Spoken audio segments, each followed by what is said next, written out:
Bonjour peuple congolais, peuple lingalaphone partout dans le monde. On va suivre l'émission congonumber1.com où il y a président Abeba Lipordo, na coach Nangaï Adi Londolé. Peuple congolais ou peuple lingalaphone, ils ont plaisir à tourner tout le monde à sur l'élo. Dans quatre il y a émission la diaspora en marche, il y a Abino Kouloutou Magela, les diffuseurs des émissions. Alors pour l'émission ya lelo na kolobela mingi sur Tchango. Bato mingi balobaka makambo ebele pona Tchango. Tchango oyo ezalaka na kati ya République démocratique du Congo ex-Zaïre, na kati ya capitale Kinshasa, tango ozokoma na kati ya Kinshasa po bima ou bien okota tolekaka na esika bazwaka mpepo na njili. Njili oyo eza na kati ya Tchango aéroport ya njili. Mikolo uti koleka touti komona moto benga ezobo zide moko ya zone ngaleka mais pour leka fois linga luka makambo na kati ya mikili ya poto. Alors oto benga zobo zide donc ye aleki na émission moko boye alobi nyo ya mona nanu intellectuel moko ya Tchangote. Mis à part ça, déjà, Tchango a un programme, il y a un programme au Kalaté, donc rassemblement universel au sein de la Katia, Paris, à la Katia France. Ok, il y a Tchango, il y a diaspora. Plus, quelques heures avant Tchango, il y a Léopold Deville, Kinshasa, il y a un côté. Bala doa kin na boya awa na makambo oyo rencontre ya bana Tchango osanga awa. Pour la répondre moi mon cœur mon tour le bawana boye ezali garçon oyo to benga nani camionnette bola albini ya mona na mona Tchango mo oyo alba français te camionnette bola. Là on appelé aussi ko oyebi bis 25 ezali bis boza osala njili l'Ovanium Université de Kinshasa, campus de Kinshasa. Bis, ils ont comme la campus de Kinshasa, ils ont la ligne 25. Et il y a une commune, on a quartier 1, on a quartier 1, ou dans ma tête, ou dans Rompongaba, parce que Bana ya Tchango, la résidence ya Tchango, autant mingi na campus. Il y avait encore un bis. Oui, il y a un bis, il y a Enda. Ils ont étudié dans chaque parcelle de Tchango. Ils ont mis un côté, ils ne mettaient pas les autant dans Enda. Donc, moi, dans ce que l'histoire, tout le monde le premier débat le Bélayo.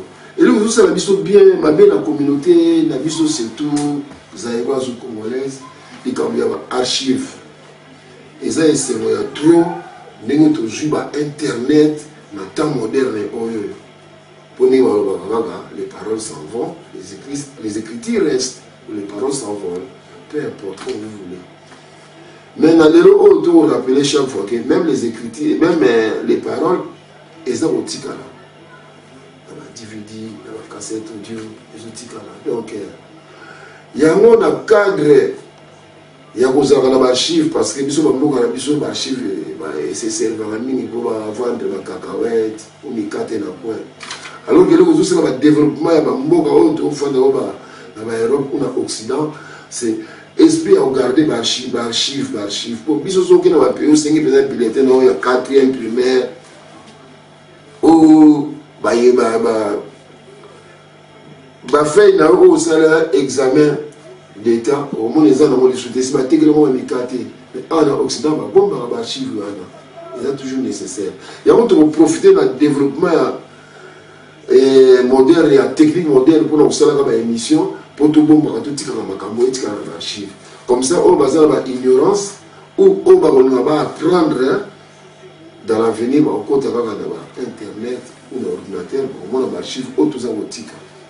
Donc, bref, on va voir que le 20 mai oyoyo tukutana na bana ya Tchango na studio ya Congo #1 News na Pantin esika bureau ya papa oyo mauvi beaucoup les alaka tokokutana wana na 14h na osala liste ya bato tozala bango besoin mpona tokobeta masolo ya ntiangu tokobeta histoire ya ntiangu ndenge nini bapere oyo ya liboso bautaka na barungu bayaki ti kokóma na kote wana ntango bakokabula yango bantiangu tokoyeba mpenza ntiangu ebandaka na ane nini so mpe 40 so mpe 52 so mpe 58 tokoyeba yango kaka apartir ya bato oyo tokobengisa ebele oyo bakoya numero ezali 06 98 77 52 71 na otanga kombo ya bato bakobenga na numero wana mpona koreserve baplace na bango mpona koparticipe ya émission oyo ya kafu ekosalama sur Tchangu. On va parler de l'histoire, de la géo, des richesses ya Tchangu.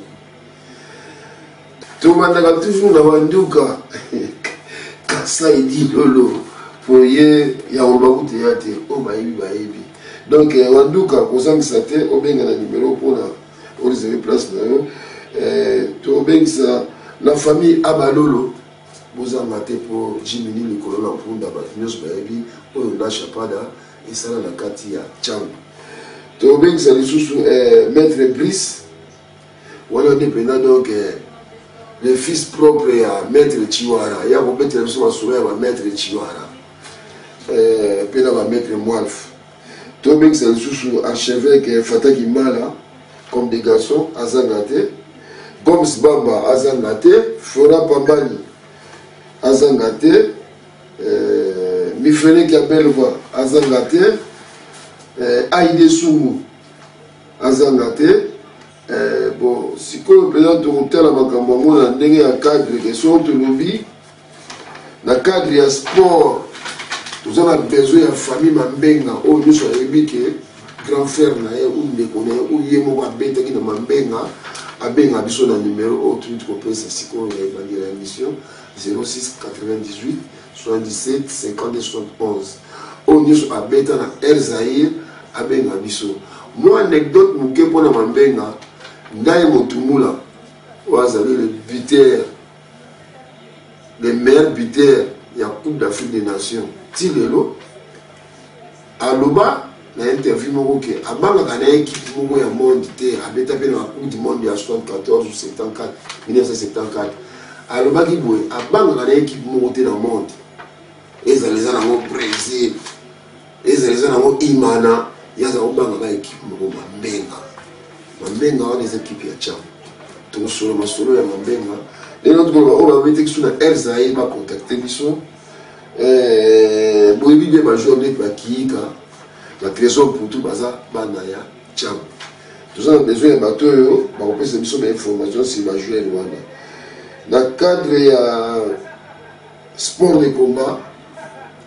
Maître Brice akosalisa biso mpona makambo ya maître ya Chiwara boyebi yango bien ke Zaïre mobimba ou Congo mobimba moto abeta maître Chiwara amonana na ye te oyo etuna maître Bebe aza nano vivant bango tu bakokima bango maître Chiwara donc toza na besoin ya maître Brice aya mpo apesa biso masolo ya maître Chiwara aide sumu lisusu tino mokombo so kozanga te bon maître Mwalf maître Joe donc tout ça a besoin de JP Mandiangu JP Mandiangu kozanga te toza na besoin na yo mpona masolo ya bibotu quoi toza na besoin na yo otekoloba déjà tino mokombo so toza na besoin na yo mpona makambo ya football toza na besoin ya famille Kiyika toza na besoin ya famille ya Castello Mamena toza na besoin ya famille Tsangu Pele Kisweswe toza na besoin ya famille na ye sans oublier famille Kilasu toza mpe na besoin na bango oyo babetaka na équipe Sainte Thérèse oyo ekomaka mosantu toza na besoin na bino bobenga biso mpona kopesa biso bainformation oyo boza nango bato bazali vivant oyo bazali bakoma na bamboka ali toyeba basango na bango mpo nyonso ekotikala na baarchive ya Tchangu. Mpona comédie toza na maître toza na maître vie na biso moko ya kala Kanta famille Kanta ou bien Gabiso. Bon, si à tout la zanae, on a pour toi zanae, bon, ils sont dans la Kinshasa, Mafoura zana Kinshasa. Bon, on a côté à politique, nous sommes une famille de Santos, Angola, président Adongi. Zamona Tchangu. Bon, famille Luemba. Ouais, ça y est, mon bout de la zéro, ça va pas aller à Moutoumoko. Ouais, on dit Manéga Moutoumoko Luemba parce que Tina Équateur, Luemba va voter à Inanjin. Mais au moins, Tina Équateur, ton à Kivu, anecdote et aller voir historiette, histoire de voir tout ce que. Maman, on va pas voter au monde. En Kivu, dans l'Équateur, on va voter Luemba. Donc, ils ont dit là, tout le monde dans le bureau, il Luemba za na njini kuna na changu mais na Équateur to na Kivu bazo voter Luemba wana o masolo eza masolo ya vrai donc tu as besoin de famille qui ngotolo ba ça la minute o ba tani conseil ba za ko malakini na bombi li solo na to ba mo le 20 mai bon temps on émission le 20 mai pour casa vubu ça qui ne peut me conseiller bon za ko bomba mo bo le 20 mai batumbo la gâté mokilo soki bilikambu te mo okangi na monoko obengi na bato ya kota ondeni lisolo ya kote na bino tolobimisa na baprésident mama na ngai dos Santos bahomme d'affaires dokolo nde nayebi place dokolo te na lopango ya dokolo atokili banseke na nci na mwa yebi yango te lopango ya dokolo aza mitacangu so donc ils ont été dans sous famille Simba tu es dans sous tout ça la famille Wabelo voilà où tu as relevé l'île Wabelo ou bien Nabiso tu as besoin dans yo la cadre de la politique toujours tout ça on a besoin moi na ya Scotty Mavanga comme ça les zones où on est dans un chili à trop donc tu as besoin ya famille Mavanga Scotty bon dans ta maille tu as la famille besoin ya famille Dianyongi la PDG à Centre National d'Expertise. Donc, on a dit à ma puis à Zahir, on avait Bima, faut, et les gars, bureau, mais c'est bien, on y va donc, il y a des gens qui évaluent, ma dit à ma nièce, on avait Bima. On a ingénieur civil, ingénieur chimiste. Donc, on va dire, on français, on intellectuel, on ingénieur, on expertisé, ma diamant, je pays. Il y a un autre là, monsieur Toufibidi là, il y a un Kilomoto, ingénieur civil métallurgiste. Baminele, Basalaki, Baizine, il y a extraire or, Nangomba, Tonamai. Mais si quand poto les alliés, ils n'y a pas jamais la mode. Mais si vous ingénieur, moi, na tchangu, il y a un matériel, la marque, même un tour, à pesa ma forme, il y a monter ici, il y a extraire ou bimisa or, ou il y a 4 ya poto, parce que on a osaïe. Donc, Zaba Moutou, Zaba Valère. Valère a Moutou, Moutou n'est pas embêté.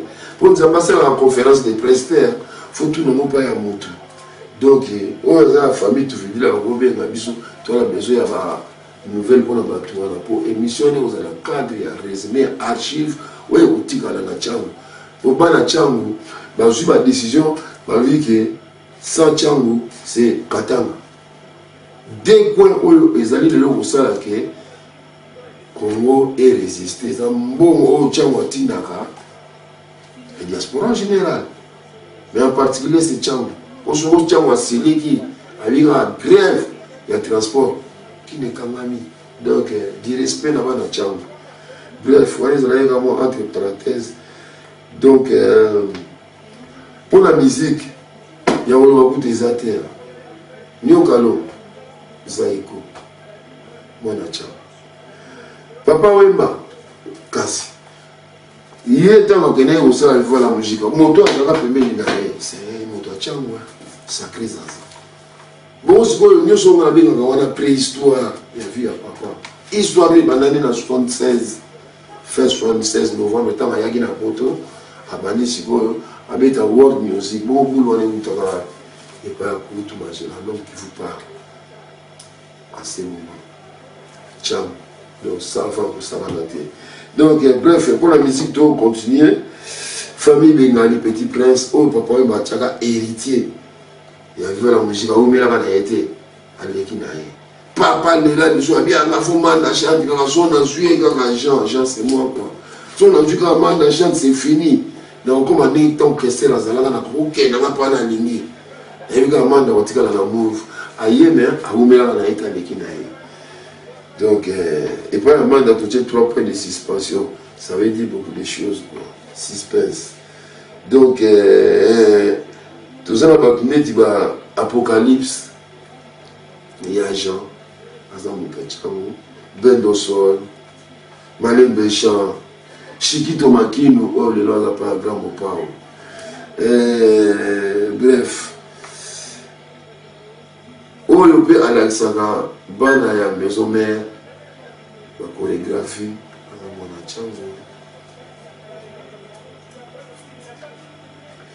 donc on continue toujours dans le cadre de la journée à 20 mai. Ils ont comme MPR, ils ont comme l'émission du siècle pour archiver ma cambria Tchang. Tout ça sous le domaine où il y a tant de musique toujours tout le monde s'en a été.